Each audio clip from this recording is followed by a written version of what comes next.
뭐 다 아시잖아요. 사상 최대 실적, 네, LG도. 사상 최대 매출. 뭐 주가는 9만. 뭐 별로 재미없습니다. 삼성전자는 그 실적에 따라서 주가가 움직이는 회사가 아니기 때문에 그쵸, 예. 그냥 어지간히 서프라이즈 쇼크 아니면 뭐 그닥 별로 이렇게 재미없습니다. 네, 그러면 제 얘기해 보겠습니다. 뭐 CES 얘기, 뭐 저 CES 얘기를 좀 연결해서 할 수 있는 얘기인 것 같아요. 이번 CES에서 뭐 엄청난 기술들을 많이 선보였는데 저는 TV를 또 들고 왔습니다. 근데 왜냐면 사실 이게 찐이에요. 이게 진짜지. 제가 얘기한 게 좀 너무 나간 얘기고. 네, 뭐 그래서 원래 삼성전자가 OLED TV를 할 것이냐 안 할 것이냐 뭐 이런 거에 대한 오래 전부터의 엄청 얘기에 핫하죠. 핫하게 있었죠. 그래서 원래는 CES에서 삼성전자가 OLED TV를 공개할 것이다. 라는 게 이 주된 어떤 그 의견이었습니다. 그리고 공개를 하려고 했다는 게 사실이었어요. 왜냐면 CES 이게 혁신상 받으려면 상 받으려면 미리 제출을 해야 되잖아요. 예. 그래서 거기서 상을 받았고요. 이게 그래서 보통 상을 받은 제품들이 다 전시가 되는데 예. 전시를 안 한 거죠. 그래서 이후에 이제 기자간담회 저 연결되는 건가요? 예. 기자간담회를 해서 그때 이제 한종희 부회장 아까 그 찐PD 좀 띄워주세요. 예. 기조연설을 하셨던 분이 이 TV 관련 기자간담회를 통해 가지고 OLED를 한다. 예. 근데 이번에 못 냈던 거는 지금 패널이 많지가 않다. 양산을 잘 못하는 거 원하는 있구나. 수량이 나오지 않아 이번엔 CES에서 전시하지 않기로 했다. 수량이 확보되면 소개할 것이다. 그러니까 CES가 아니라 다른 별도의 어떤 행사를 열어서 OLED TV를 출시하겠다라고 밝힌 거죠. 이게 삼성전자는 TV를 공개하지 않았습니다. 근데 갑자기 삼성 디스플레이가 예. 이 TV에 들어가는 QD OLED를 공개했어요. 아 그래요? 네. 그래서 QD OLED를 감님이 싫어할 텐데 그럼. 그럼에도 불구하고 공개를 했더라고요. 그래서 저는 제가 현장에 안 있으니까 뭐 공개를 안 하나 보다 이렇게 했는데 뭐 밤 사이에 갑자기 공개가 됐다고 하더라고요. 그래서 QD 현장에 나가 있는 김미슬 기자에게 나중에 한번 물어봐야 되겠네요. 뭐 어떤 해프닝들이 좀 있었는지. 그래서 공개를 했고 이게 기존의 LG 디스플레이가 했던 OLED는 화이트 기반. 그래서 화이트 기반의 OLED였는데 이거는 좀 다른 QD 기반의 OLED를 발표했고요. 예. 또 신기한 게 삼성전자는 발표를 못했는데 델과 소니가 이 QD OLED로 TV를 생산하겠다고 발표를 했어요. 그래서 뒤에 보시면 나올 건데 이게 지금 이게 삼성 디스플레이가 공개한 QD 디스플레이고요. 아 이건 삼성 디스플레이가 공개한 거예요? 예, 그렇죠. 이게 꼭 뒷장에 넘어가시면 이게 위에 델이 한다고 했던 32인치일 거예요. 이게 그 게이밍 모니터. 게이밍 모니터. 네, 여기 OLED를 이제 QD OLED를 하겠다 이렇게 했고 밑에 게 소니 TV 이게 55인치, 65인치형으로 해가지고 QD OLED를 해서 적용을 해서 출시를 하겠다라고 밝혔습니다. 야, 상은 삼성이 받았는데 제품을 못 내놓고 다른 회사니까 그쵸? 그렇게 생각을 해야죠. 뭐 그래서 삼성전자는 일단 세트 형태의 TV를 발표를 하진 않았지만 삼성 디스플레이가 패널 내 어떤 형태로 발표를 했다 이렇게 보면 될 것 같습니다. 근데 아시겠지만 삼성전자는 오랫동안 OLED TV에 대해서 굉장히 좀 회의적인 반응을 하고 있었습니다. 참 신기하죠. 네. 그 스마트폰 OLED 세계 1위 업체가 TV OLED에 대해서는 굉장히 회의적인 반응을 보인다는 게. 네, 그렇죠. 그래서 이거 예전 기사인데요. 2016년 기사예요. 그때 당시 세트 사장이었던 김현석 사장이 OLED TV 꼭 가야 하는 길인지 잘 모르겠다라고 얘기를 했는데 그때 했던 주된 얘기가 이제 대형 OLED의 기술적 문제를 얘기했어요. 그러니까 소형 OLED는 기술적 문제가 좀 덜한데 대형 OLED는 좀 문제가 있다. 여기서 가장 좀 핵심이 되는 게 그 번인 문제잖아요. 그래서 이제 우리 핸드폰이나 TV 사용하다 보면 이제 검게 타 들어가는 것처럼 그래서 그 번자가 타는 그거잖아요. 그래서 좀 번지는 거. 네, 그래서 이 잔상이 남거나 번져서 번징이 아니었구나. 네. 영어로 번인이요. 나는 이렇게 색깔 이렇게 뭉개지고 번진다 그래갖고 번인인 줄 알았네. 네, 그래서 이 문제가 좀 그게 되는 게 이 OLED가 유기물을 통해서 발광을 시키는 거잖아요. 그러니까 광을 내는 거라서 이 유기물에는 발광을 시킨다 그러니까 좀 그렇다. 발광한 경제. 그래서 유기물이 수명이 있는데 이게 이제 짧아지는 게 아니냐, 짧은 게 아니냐라는 이제 얘기들을 한 겁니다. 그렇다면 이때까지 삼성이 이렇게 대형 OLED TV에 대해서 회의적이었는데 되게 웃기잖아요. 갑자기 그쵸. 나 하겠다 이렇게 하는 게 웃기니까. 사장이 바뀌었잖아요. 아니요. 원래 영상 디스플레이 했던 분이 지금 부회장 가신 거잖아요. 그렇죠. 네, 그래서 사실 제가 이거 LG 이번에 한종희 사장이 또 밝힌 게 LG 디스플레이로부터도 OLED를 받을 수 있다라는 이제 얘기를 했잖아요. 그 보도 제가 작년에 했을 때 그때 한종희 부회장 지금 부회장이 전혀 사실이 아니다. 맞아요. 이렇게 얘기했는데 지금은 가능성이 열려 있다라고 이제 바뀌었죠, 톤이 조금.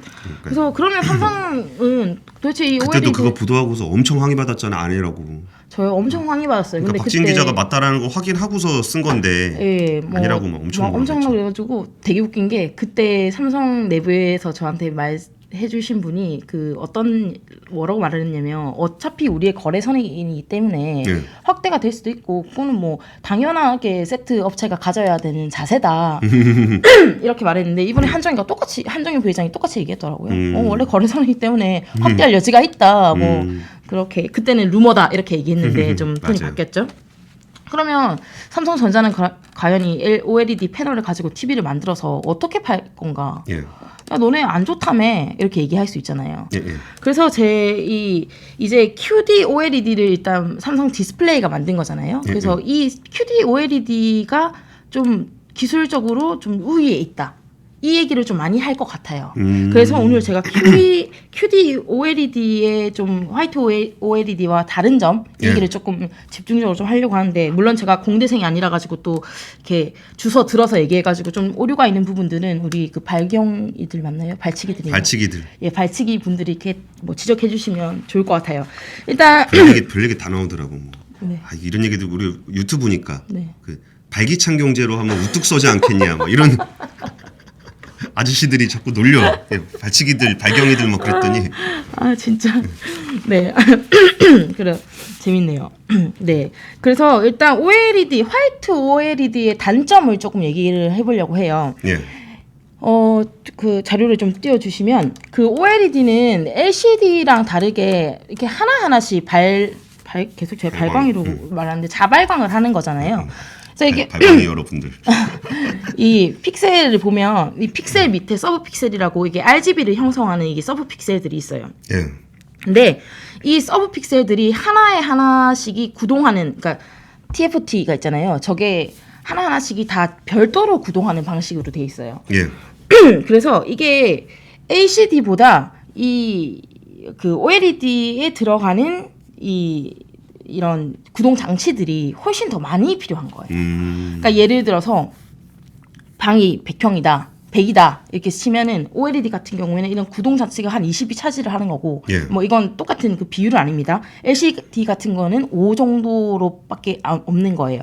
그래서 이 똑같은 이게 픽셀이라고 치면 이 종이에서 이렇게 불이 나와야 되는데 요만큼이 다 구동 장치가 돼 있으니까 이거를 합치다 보면은 이만큼이 이제 구동 장치로 빠져버리고 그러면은 이거를 쉽게 말하면 빛이 많이 이렇게 많이 발광이 돼야 좋은데 이 발광이 되는 양이 좀 작아지는 겁니다. 이렇게 되면 이게 셀이 많아지면 많아질수록 화면이 커지잖아요. 그러니까 셀이 많아지면 아까 구동하는 것도 많아지잖아요. 그러니까 이게 셀이 이 해상도가 높아지면 높아질수록 빛이 더 안 나오게 되는 LCD보다 이런 상황이 되는 거죠. 그러니까 예를 들면 그러니까 스텝들이 너무 많은 거네. 선수는 조금이고. 조금 쉽게 설명하자면 제가 30평짜리 집이 10채가 있는 거예요. 근데 거긴 다 화장실이 들어가야 되는 거잖아요. 그러니까 다 300평이지만 300평을 못 쓰는 거지. 결론적으로는. 화장실만 30개나 있으니까. 30개나 있으니까. 그런 식으로 좀 생각하시면 될 것 같아요. 그리고 이게 그렇다 보니까 이 OLED에 들어가는 이 유기 소재한테 많은 전류를 씁니다. 좀 오버해서. 그럼 얘가 많이 필요해지는 거예요. 금방. 그래서 이게 나중에 수명이 다해서 번인으로 번지는 이런 문제가 생기는 거죠. 빛이 약하니까 더 많이 쏴야 되는. 더 많이 이제 전류 흘려 보내가지고 더 오버해서 이걸 밝게 만들어 줘야 되는 이런 문제가 생긴 겁니다. 그래서 이런 것들이 그래서 아까 빛이 나오는 걸 개구율이라고 하는데요. 이름 다 그렇다. 개구율. 개구율이 뭐야? 개구율이. 네네. 그래서 개구율이라고 하는데 이 개구율이 낮아서 일본 거 받아서 그런 거야. 개구라 같은. 네, 근데 이 OLED 기술 자체가 코닥에서 원래 만들어가지고 이거를 LG가 그때 뭐 1,000억인가 주고 사왔다 그러더라고요. 그래서 이 원래 기본적인 그게 일본 기술이긴 합니다. 아무튼 그래서 일본이 아닌가? 중국인가? 모르겠습니다. 아무튼 연구원 이름은 기억이 안 나네요. 그래서 이렇게 되고 또 한 가지 OLED의 어떤 단점이 뭐냐면 그 배면 발광이라고 반사라고 발광이라고 그래가지고 이 기판이 이렇게 있고 이렇게 쌌잖아요. 예. 그럼 이 기판을 뚫고 나와서 이렇게 뒤로 해가지고 하는 겁니다. 예, 예. 뒤에 아마 있을 거예요. 예. 근데 예, 밑에 보시는 게 그거거든요. 밑에 예. 아래쪽에 있는 게 OLED 구조인데 화이트 구조인데 이게 기판을 쌓고 여기다 이제 이렇게 유기물을 쌓고 이렇게 득득득 쌓아가지고 되는 건데 예. 이 유기물이 이 밑으로 향하게 그러니까 이 기판을 뚫고 나와야 됩니다.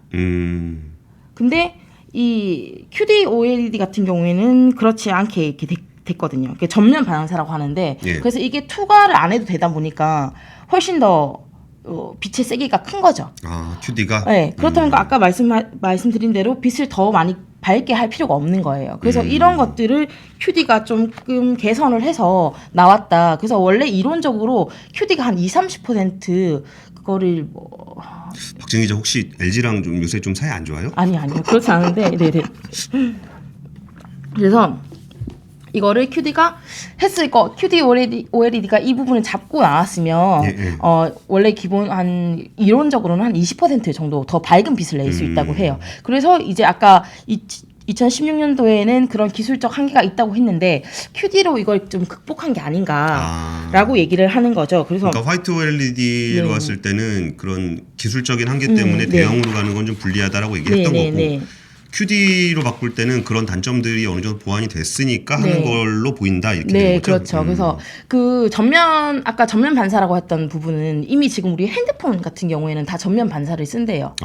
왜냐면 아까 이게 TV가 작아지면 작아질수록 그러니까 이게 해상도가 높아지면 픽셀을 더 많이 넣어야 되는데 이 크기가 작아지면 더 작은 픽셀 넣어야 되는 거잖아요. 근데 더 작은 픽셀을 넣는데 아까 그 구동장치들이 더 많이 들어가면 그쵸. 이게 더 안 좋아지는 거예요. 그래서 그래서 삼성은 애초에 그 전면 방식을 개발을 해서 이 소형에 썼던 거고 이거를 대형화시키는 게 문제였는데 이제 QD 퀀텀 닷 그 필터를 통해 가지고 한 거죠. 그래서 이 퀀텀 닷 기술이 되게 어려운데 뭐 실리콘 결정체래요. 근데 우리 실리콘이 막 이렇게 대형으로 뭉쳐져 있잖아요. 근데 근데 이걸 조금씩 하면 이 실리콘을 조금씩 떼내기가 힘든데 그게 적어지면 적어질수록 빛을 딱 넣었을 때 빨간색이면 우리가 빨간색이 이렇게 많다고 생각하잖아요. 뭐 조금 노란색, 빨간색도 있고 이렇게 하는데 이 콘덴 닷으로 만든 그 실리콘에 딱 넣으면 이게 이렇게 뾰족하게 진짜 빨간색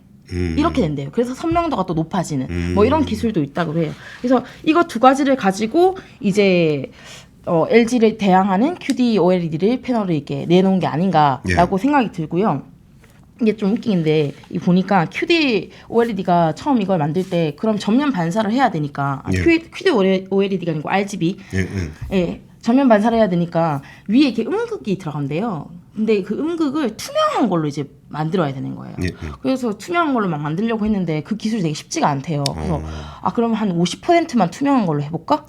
했더니 이게 파장이잖아요, 빛이. 빛이 왔다 갔다 해가지고 증폭이 돼가지고 더 밝게 된 거야. 우연히. 그래서 이게 가능했다고 하더라고요. 그래서 또 이런 재밌는 얘기도 있는데 이게 최근에 패널들, 그러니까 TV들, 아까 말씀하신 게이밍 이런 것들이 제일 중요한 게 결국엔 폼팩터의 문제로 가고 있거든요. 대형화도 그렇고 소형화도 그렇고. 그러면 이렇게 했을 때 어떤 크기의 TV 패널을 맞추더라도 그게 해상도에 문제가 없어야 되는데 아까 말씀드린 대로 이 개구율 때문에 화이트 OLED 같은 경우에는 작은데 그 해상도를 높이기가 쉽지가 않대요. 그래서 지금 LG가 최근에 이 CES 맞춰가지고 신제품 내놨거든요. 그래서 폼팩트를 확대하겠다 해서 봤더니 42인치가 제일 소형이고요. 97인치가 대형이에요. 근데 아까 제가 데일 같은 경우에는 아까 32인치로 내놨다고 했잖아요. 42인치보다 작죠. 근데 이게 더 작으면 작을수록 해상도를 높이는 더 힘드니까 조금 폼팩터에 좀 한계가 있지 않을까라는 생각이 드는 겁니다. 그래서 지금 LG에 물어봤더니 LG에서 지금 OLED TV 중에 8K를 지원하는 게 시그니처 모델로 77인치랑 87인치 이거 두 가지밖에 없다고 하더라고요. 근데 뭐 65인치 이렇게 내려가면 OLED로 4D를 죄송합니다. 8K 8K. 예, 8K를 지원하는 게 77인치랑 뭐 80 뭐 몇 인치밖에 없는데 이게 낮아지면 낮아질수록 특히 뭐 65인치 이하로 내려가면 거기에서는 이 화이트 OLED로는 8K가 좀 힘들다라는 얘기들도 나오고 있어요. 그러면 아까 말씀드린 그 전면 발광이나 이런 기술이 있는 QD가 그런 작아지는 어떤 게이밍 모델이라든지 이런 데는 더 훨씬 우위가 있다고 볼 수 있는 거죠. 그래서 그러면 삼성은 어떻게 이 많은 뭐 라인들을 가져갈 거냐? 왜냐면 삼성이 지금 마이크로 LED 하고 있죠, QLED 하고 있죠.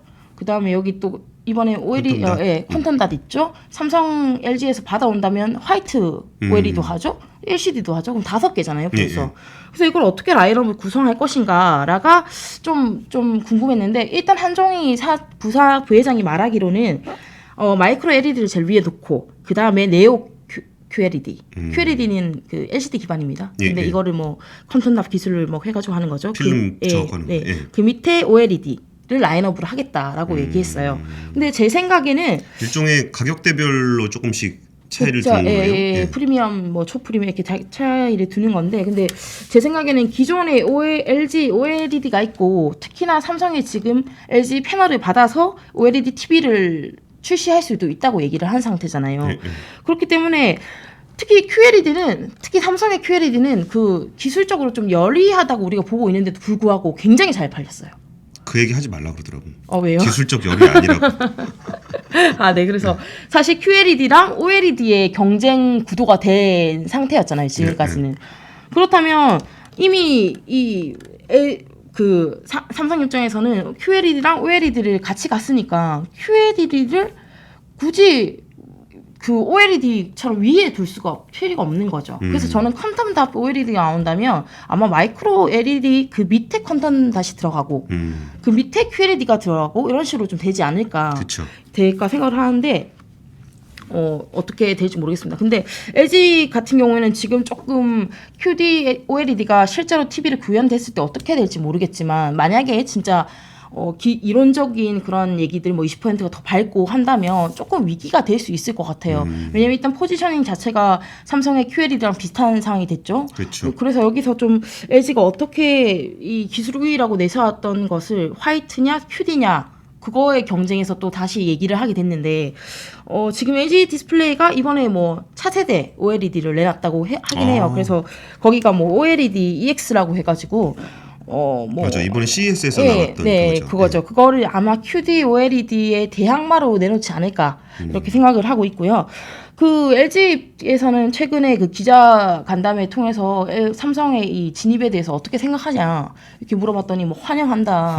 우리의 선택이 옳았음을 증명한다. 이렇게 얘기하는데 모르겠어요. 삼성이 마케팅을 워낙 잘하는 사실 그 조직이잖아요. 그래서 퀀텀닷을 그런 얘기 하지 말래요. 기술 뛰어나다고.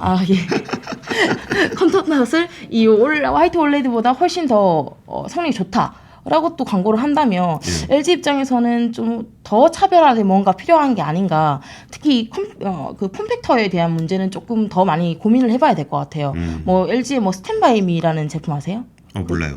옆에 이렇게 세워놓고 쓸 수 있는 TV인데 그게 엄청 뭐 인기가 좋았다면서요. 그래요? 네, 인기가 되게 좋았대요. 세로로 돼 있는 거예요? 세로도 되고 가로도 되고 막 그런 것 같던데요. 그래서 이렇게 스탠드 형식으로 이렇게 하는 건데 그것도 뭐 들어보니까 30몇 인치래요. 그것도 역시 그 뭐 아직 OLED 기반이고 LCD 기반인데 만약에 자기가 진짜 좋은 제품이라면 OLED 기반으로 해야 되잖아요.